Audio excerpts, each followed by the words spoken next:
ஊழல்வாதிகள் பாஜகவுடன் இணைந்ததும் அவர்கள் மீதான வழக்குகளை வாஷிங் மெஷின் போல பாஜக அரசு அழித்து விடுகிறது என்று அமைச்சர் பிடிஆர் பழனிவேல் தியாகராஜன் விமர்சித்துள்ளார். இந்தியா கூட்டணி சார்பில் மதுரை தொகுதியில் போட்டியிடும் சிபிஎம் கட்சியின் வேட்பாளர் சு வெங்கடேசனை ஆதரித்து அமைச்சர் பிடிஆர் பழனிவேல் தியாகராஜன் பரப்புரை மேற்கொண்டார். அப்போது பேசிய அவர், நமது வரிப்பணத்தை எடுத்து மத்திய பாஜக அரசு தங்களுக்கு ஆதரவாக இருக்கும் மாநிலங்களுக்கு கொடுக்கிறது. ஆனால் எவ்வளவு பணம் கொடுத்தாலும் அங்கு வளர்ச்சி ஏற்படவில்லை என்றும் கூறியுள்ளார். யாரையெல்லாம் மகா ஊழல்வாதிகள் என்று பாஜகவினர் சொன்னார்களோ அவர்கள் அனைவரும் பாஜகவில் சங்கமம் ஆனதால் அவர்கள் மீதான குற்றச்சாட்டுகள் அனைத்தும் ஆவியாகிவிட்டன என்றும் தெரிவித்துள்ளார். ஊழல்வாதிகளுக்கு ஒரு வாஷிங் மிஷின் போல் பாஜக செயல்படுகிறது என்றும் பிடிஆர் பழனிவேல் தியாகராஜன் விமர்சித்துள்ளார்.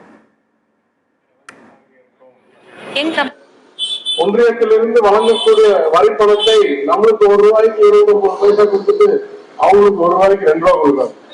வரும் ஆண்டில் வரிப்பணம் தமிழ்நாடு, கேரளா, கர்நாடகா, ஆந்திரா, தெலுங்கானா 5 மாநிலங்களும் சேர்த்து கொடுக்க போகிற வரிப்பணம் 1,92,000 கோடி. உத்தரப்பிரதேசம் ஒரே மாநிலத்தில் போகிற பணம் 2,12,000 கோடி. ஒரே மாநிலம். அப்போ யாருக்கு இவங்க நல்லது செய்யறாங்க அப்படின்னு நினைக்கிறாங்கன்னு நீங்க பாத்துக்கணும். ஆளுநர் அனுப்பி பாதுகாக்கிறாங்க, ஜனநாயகத்தை ஒழிக்கிறதுக்கு வேலை செய்யறாங்க, நம்மளை துன்புறுத்தத்துக்கு வேலை செய்யறாங்க.